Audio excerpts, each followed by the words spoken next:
ассалому алейкум бинандаҳои гиромӣ, барномаи иттилоъоти ахбору мустақиман аз телевизиони Тоҷикистон манзуратон менамоем. талошу корнамоиҳои президенти ҷумҳурии Тоҷикистон пешвои миллат муҳтарам Эмомалӣ Раҳмон на танҳо барои хушбахтии мардуми Тоҷикистон, балки ба саодати аҳли башар равона шудааст. Ташаббуси навбатӣ 10 солаи таҳкими сулҳ ба хотири наслҳои оянда, заминаи тарҳрезии консепсияи мушаххаси рушди босубот ва ояндаи дурахшони ҷомеаи башарист, ки муаллифи он президенти ҷумҳурии Тоҷикистон пешвои миллат муҳтарам Эмомалӣ Раҳмон аст. шарҳи Дилшод Ҳакимзода. саҳифаҳои пурифтихори давлатдории навини тоҷикон, яъне ба даст овардани истиқлоли давлатӣ гувоҳ аст, ки таърих дар ҷои холӣ пайдо намешавад ва онро шахсиятҳои бузург якҷо бо миллатҳои бузург меофаранд. дар ин ҷо ваҳдатофарӣ, якдиливу сарҷамъии миллат нақши борис гузошта, ин ҳама дар натиҷаи заҳмату ҷонисориҳои пешвои муаззами миллат муҳтарам Эмомалӣ Раҳмон ба даст омадааст. натиҷа ин аст, ки асосгузори сулҳу ваҳдати миллӣ пешвои миллат президенти ҷумҳурии Тоҷикистон муҳтарам Эмомалӣ Раҳмон ҷонибдори таҳкими сулҳу субот буда таваҷҷӯҳи аҳли оламро ба ин масъала ҷалб менамояд. аз ҷумла ташаббуси шашуми президенти ҷумҳурии Тоҷикистон муҳтарам Эмомалӣ Раҳмон дар бораи бо қатномаи махсуси Созмони Милали Муттаҳид эълон намудани 10 солаи таҳкими сулҳ ба хотири наслҳои оянда назир надорад. ҳадафу мақсади ташаббуси 10 солаи таҳкими сулҳ ба хотири наслҳои оянда устувории таъмини субот дар сайёра ва зиндагии оромонаи сокинони он мебошад, зеро дар олами ҳастӣ омили нахустини мавҷудияти инсон ва таъмини ниёзҳои авлавиятдори ӯ ба мавҷудияти сулҳ вобастагӣ дорад. таҳкими сулҳу субот дар мамлакат ба мустаҳкамгардии пояҳои давлатдорӣ ва дар ин замина ба фароҳам сохтани шароити мусоиди зиндагии аҳолӣ мусоидат намуда, имкониятҳои фаррохро баҳри афзоишёбии маҷмӯи маҳсулоти дохилӣ ба вуҷуд овард, яъне пойдории сулҳу субот ва оромиву хотирҷамъӣ ба ҳукумати ҷумҳурӣ имкон дод, ки дар самтҳои сиёсиву иқтисодӣ ва иҷтимоиву фарҳангӣ дигаргуниҳои мусбӣ ба даст оварад. дар ин асно ҳисси ифтихори миллӣ, худогоҳиву худшиносӣ, эҳсоси ватандӯстӣ ва ватанпарастӣ ба пояи сиёсати давлатӣ бардошта шуд. роҳи пурифтихоре, ки Тоҷикистони соҳиби истиқлол таҳти роҳбарии пешвои муаззами миллат муҳтарам Эмомалӣ Раҳмон паймудааст, аз рӯи натиҷагирии дастовардҳо ба садсолаҳо баробар мебошад. моҳияти он барои наслҳои имрӯзаву оянда ҳамчун роҳнамои зиндагӣ омӯзанда аст, чунки сулҳу субот асоси пешрафти кишварамон ба сӯи ояндаи ободу осуда ва муҳимтар аз ҳама кафили сарҷамъиву хушбахтии имрӯзу ояндаи халқамон аст. агар амиқтар назар афканем, мебинем, ки дар заминаи пойдории сулҳу субот дар тамоми соҳаҳои ҳаётии мамлакатамон таҳаввулоти чашмрас ба вуҷуд омад. бо баракати сулҳу ваҳдат ва хотирҷамъии мардум роҳҳои бузург, иншооти муҳим дар тамоми гӯшаву канори мамлакатамон бунёд шудаанд. агар имрӯз ба шаҳру навоҳии Тоҷикистони азизамон назар кунем, ба кӯчаҳо иморатҳои зебои замонавии баландошона ҳусни нав ва чеҳраи ботаровату тоза зам кардаанд. ҳамаи ин самараи ваҳдати сартосарӣ дар мамлакат мебошад ва бояд онро бо нархи ҷон ҳифз кунем. дар ҳақиқат фазои озодиву сулҳу осоиштагӣ ва ваҳдату ягонагист, ки имрӯзҳо мо дар тамоми ҷанбаҳои иқтисодиву иҷтимоии ҷомеа озодона метавонем кор ва фаъолият намоем. таъмини сулҳу субот шароити зисту зиндагонӣ ва нигоҳи аҳолии мамлакатро ба ҷаҳони имрӯз куллан тағйир дода, дар дили онҳо умеди тозае ба рушди ояндаи ҳаётро бедор намуд. бояд гуфт, ки сулҳу субот ва ваҳдати миллӣ ҳамчун омилҳои муттаҳидсозандаи мардуми тоҷик имкон фароҳам овард, ки бо истифодаи арзишҳои аз ҷониби ҷомеаи ҷаҳонӣ пазирифташуда дар кишварамон таҳкурсии ташаккули ҷомеаи шаҳрвандӣ гузошта шавад ва барои беҳтар гардидани сатҳу сифати зиндагии мардум, ободии ватан ва ояндаи давлати соҳибистиқлоламон заминаи мусоид муҳайё гардад. Фарҳанги сулҳ пурарзиштарин неъмат ва беҳтарин дастоварди халқи тоҷик, ифодагари орзуву ормон ва нияту мақсадҳои наҷиби мардуми шарифи кишвар мебошад, ки арзишҳои ҷовидонаи инсондӯстиву фарҳангпарвариро дар тӯли асрҳо пуштибонӣ кардаанд. Ҳамин аст, ки сулҳу субот дар баробари арзишҳои истиқлолу озодӣ ва ватану миллат ҷузъи таркибии хираду андешаи сулҳҷӯёнаву таҳаммулгароёнаи мардуми Тоҷикистон ва равшанибахши роҳи пурифтихори созандагиву ободгаронаи аҳли ҷомеа гардидааст. мо ба вазъи имрӯзаи олам назарандозем.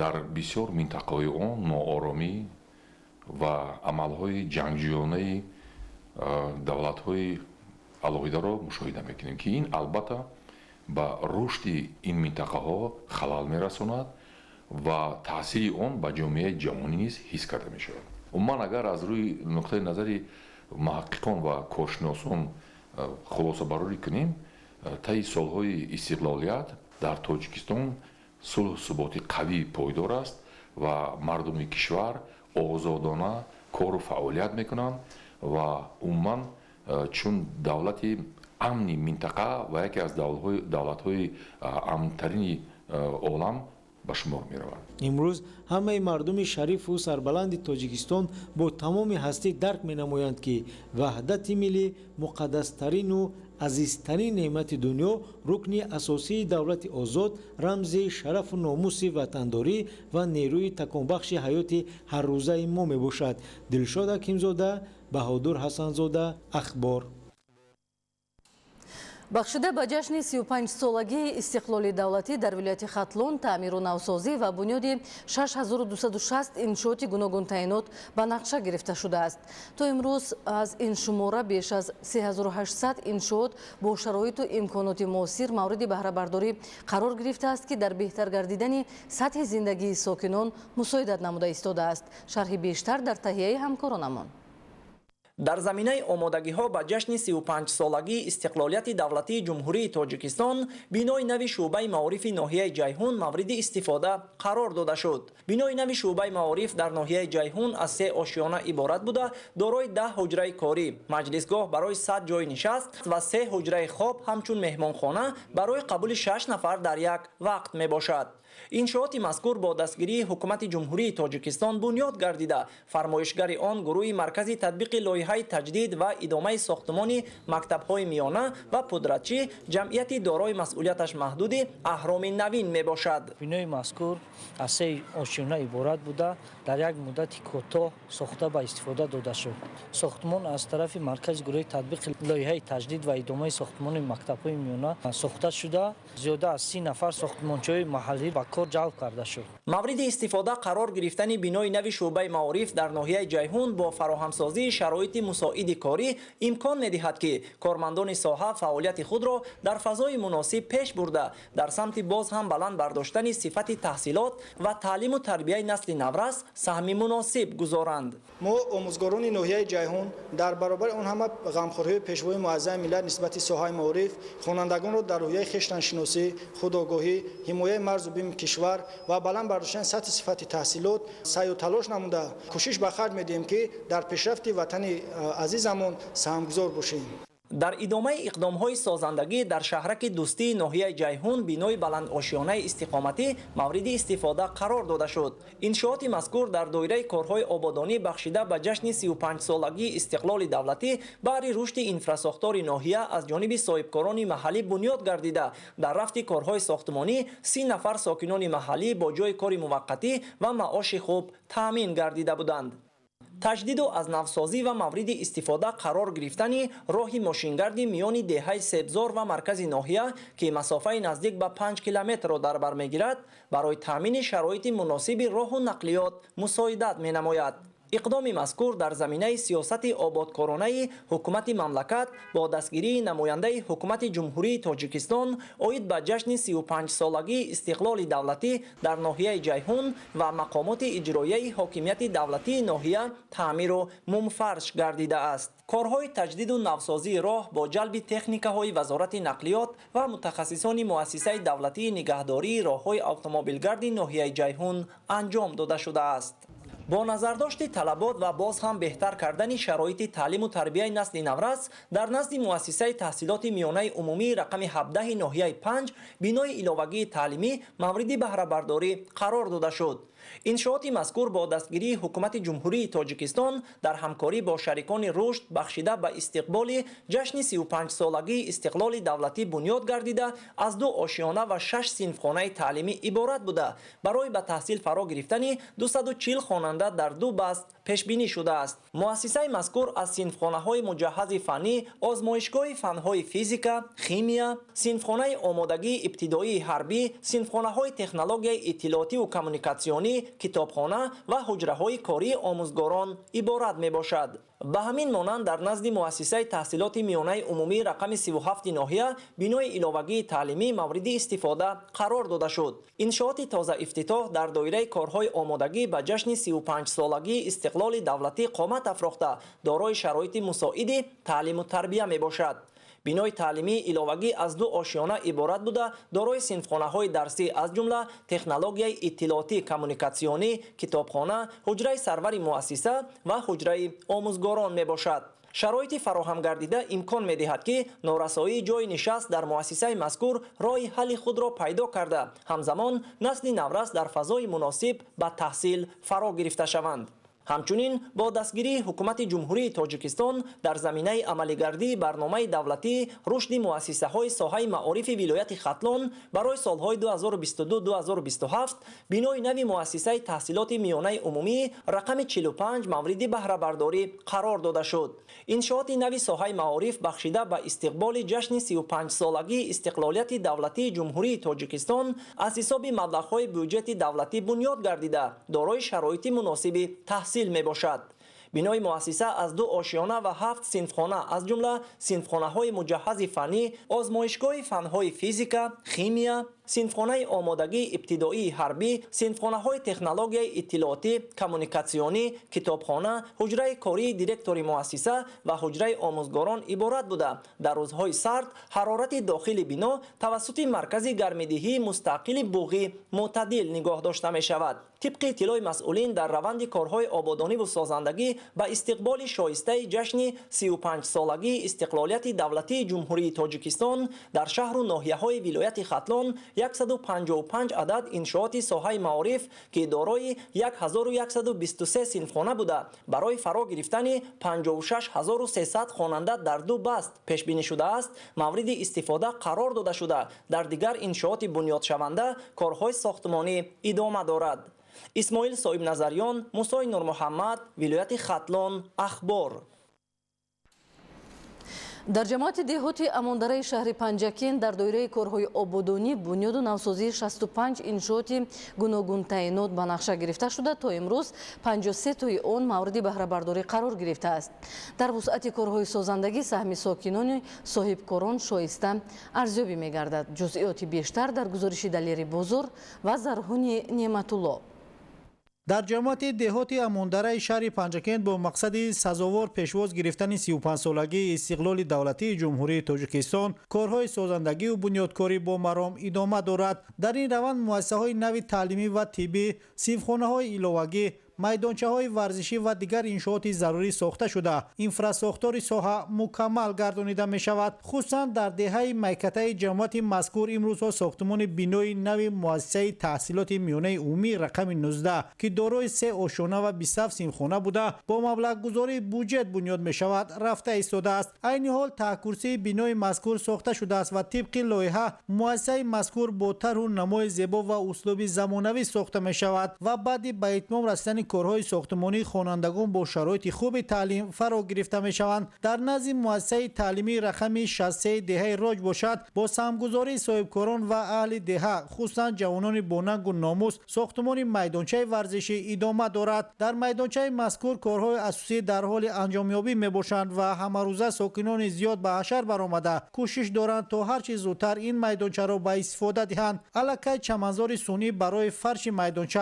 دسترس گردیده است. گفتن ضرور است که سال گذشته ساکنان دهه راج جماعت دهات اماندره با خرج زیاده از 400,000 سامانی بالاپوش بنای تعلیمی را پرنو نموده تیره‌زاهای بنا را نیز عوض نموده بودند و در آینده نیت دارند تا در دیگر کارهای سازندگی نیز سهم گذارند. دهه خوجا غریب از موضعهای اهالینشین دوردست جماعت دهات اماندره شهر پنجکین بوده سالها با ساکنانش از نارسایی آب نوشاکی و پلیزی تنقیصی میکشیدند. با مساعدت مقامات اجرایی محلی حکومت دولتی شهر و تشبث و سرمایه‌گذاری صاحبکاران و ساکنان تصمیم گرفته شد که از ساحل دریای زرافشان به مسافت بیش از 3 کیلومتر به دهه خط آب نوشاکی و پلیزی کشیده شود. با خرج بیش از 1 میلیون سامانی تا امروز در ساحل دریای زرافشان 3 چاه عمودی کنده به مسافت بیش از 2 کیلومتر دو خط آب با لوله‌های قطرشان 100 میلیمتر کشیده برای کشیدن خط برق 2 ترانسفورماتور گذاشته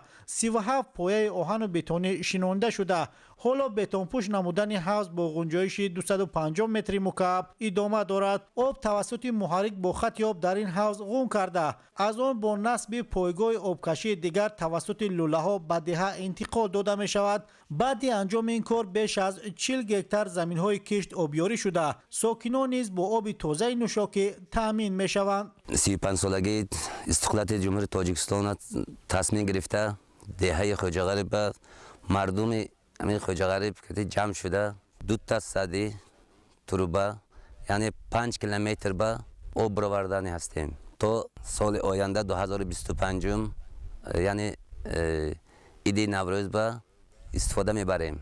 بعد به استفاده دادن انشاءات مردم به آب نوشاکی به آب پلیزی تامین می شود. ساکن دهه خوجا غریب جماعت دهات اماندره شهر پنجکین نفقه‌گیر خدایخور قاسمو باشد مبلغی برای ادای مراسم حج ذخیره نموده‌اش را برای ساحل بندی دریای زرافشان خرج میکند. او سالیان زیاد در مکتب زادگاهش به خوانندگان درس میگفت و برابر این به کشاورزی نیز مشغول است و در زمین‌های ساحل دریای زرافشان همراه با دیگر سهامداران خوجگی دهقانی چشمسار شالی استحصال می‌نماید. قید نمودن ضرور است که نزدیک به 30 هکتار زمین شالیکاری سهامداران خوجگی دهقانی چشمسار و بیش از 60 هکتار توغیزداری خوجگی جنگل شهر در ساحل دریا واقع بوده. برای از آبخیزی امین داشتن آنها و کشودن زمین‌های نو همساله ضرورتی در مسافه 350 متر مستحکم نمودن سد آبشکن به میان می‌آید. سال دوم است که این کار را خدایقل قاسموف به عهده گرفته است و برای مستحکم نمودن سد ساحل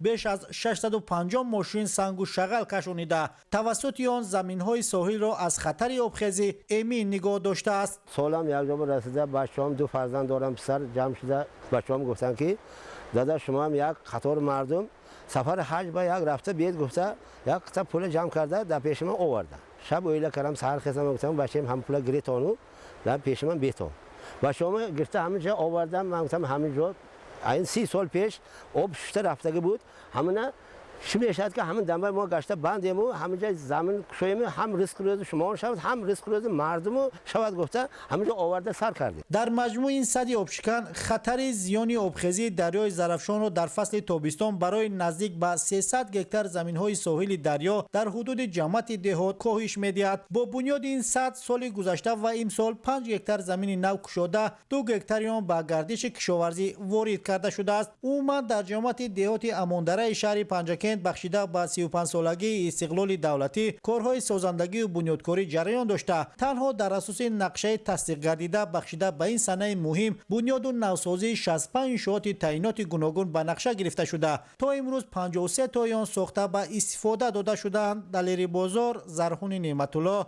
شهر پنجکین اخبار.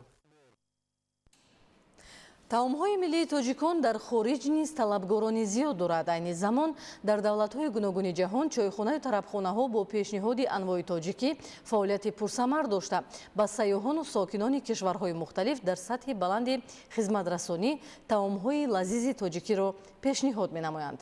гузориши Зафар Қаюмзода ва Хуршеди Саидаҳмад.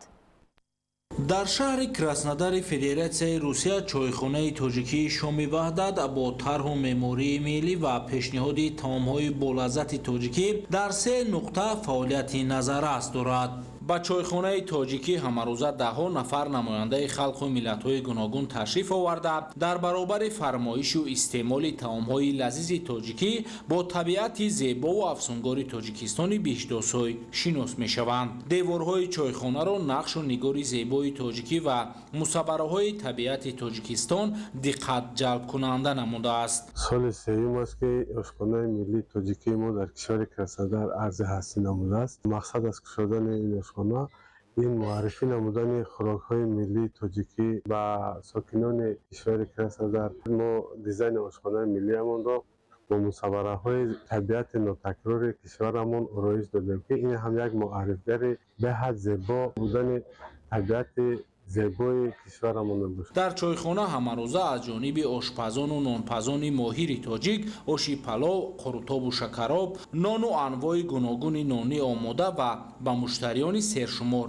пешниҳод мегардад. фаъолияти чойхонаи тоҷикии Шоми Ваҳдат дар шаҳри Краснодар дар муаррифии шоисаи санъати меъмории тоҷикон аз ҷумла ҳунари кандакорӣ, таомҳои миллӣ ва унсури хоси миллати фарҳангии мо яъне меҳмоннавозии тоҷикона ба сайёҳону сокинони маҳаллӣ мусоидат менамояд. ин чойхона аз ҷониби соҳибкори тоҷик раиси ҷамъияти тоҷикони шаҳри Краснодар Шодибек Гулов бо мақсади муаррифии санъати меъморӣ, маконҳои сайёҳии Тоҷикистон ва таомҳои миллии тоҷикӣ сохта шуда мавриди истифода қарор гирифтааст. Зафар Қаюмзода, Хуршеди Саидаҳмад, шаҳри Краснодари Федератсияи Русия барои барномаи иттилоотии ахбор. кишоварзони ноҳияи дӯстӣ ҳар қитъа замини корамро самаранок истифода бурда ҳамасола ҳосили фаровон ба даст меоранд. яке аз омилҳои асосии фаровонҳосилӣ ин роҳандозии семинарҳои омӯзишӣ бо иштироки олимони соҳаи кишоварзӣ арзёбӣ мешавад. Самандар Шоев ва Искандари Саид гузориш таҳия намудаанд.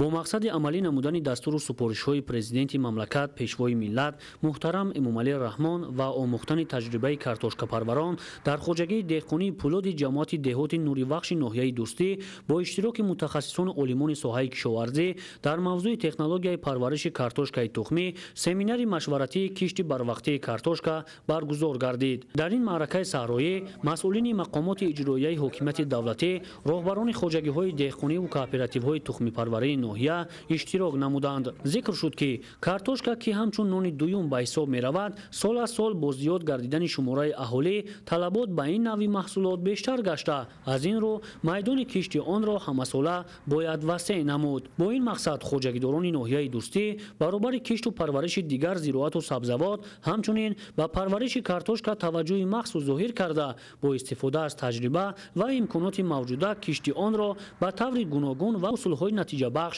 ба роҳ мемонанд. тавре хоҷагидорон иброз доштанд, кишти зери плёнкаи картошка аз усулҳои пешрафта ва самаровар буда, аз он ҳосили фаровон ба даст овардан имконпазир аст.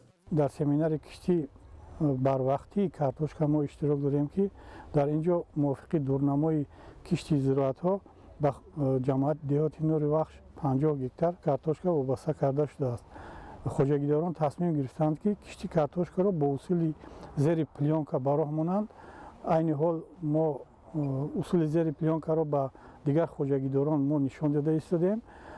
афзалияти кишти зери плёнка дар он аст ки дар инҷо меҳнати дастӣ ба назар намерасад. инчунин ҳангоми кишти зери плёнка мо метавонем ки ҳосили картошкаро барвақттар ҷамъ кунем. мо ният дорем ки аз 15 моҳи апрел ва то саршавиҳои моҳи майро ин намуди кишти зери плёнкаро мо ҷамъоварӣ намоем. хоҷагии деҳқонии пӯлоди ноҳия масоҳати 3 гектар заминро ташкил дода, дар он навъҳои гуногуни зироату сабзавот аз ҷумла карам, гулкарам, ғалладонагиҳо, лаблабӯи сурх, картошка, кишту парвариш мегардад ки ҳамасола бо гирифтани ҳосили баланд дар таъмини амнияти озуқавории сокинон саҳми арзанда мегузоранд. Имсол нақшаи кишти картошкаи тирамоҳӣ дар хоҷагии мазкур 1 гектарро ташкил дода, дар рафти машварати саҳроӣ он ба таври зери плёнка кишт карда шуд. Тасмим гирифтем дар картошкаи зимистона барое ки баҳор дар тайёр мешавад.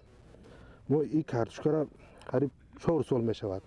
30% хоҷагимона картошка мекорем. Ира ман кай тасмим гирифтем. Хеле ки муҳтарам ҷаноби волид таъкид кард, хоҷагиҳоро супориш шид ки ақаллан 10% хоҷагитон картошка корида шавад ва ман гирифтем якум сол қариб 10 сотик коридам. 10 сотик корам, дидам ки ҳосилиш беҳтар. 1 гектар ҳар сол мекорам. Ин баҳтариш дар чи аст? Ҳам вақти кӯтоҳда тайёр мешавад. Мо ба салафан мекорем дар ноҳияи дӯстӣ. Рӯз ман салафан кати мекорам. Ина мо ҳози декабр охир январ агарам корем 20 апрел алакай мечинем. Истифодаи самараноки замин дар ҳамаи хоҷагиҳои деҳқонии ноҳияи дӯстӣ баралло мушоҳида гардида, соласол кишоварзон дар натиҷаи риояи дурусти агротехникаи парвариш ба натиҷаҳои баланди меҳнатӣ ноил мегарданд. Самандар Шоев, Искандари Саид, ноҳияи дӯстӣ, Ахбор. бинандаҳои азиз, ин буд барномаи иттилоотии Ахбор. Хайр, саломат бошед.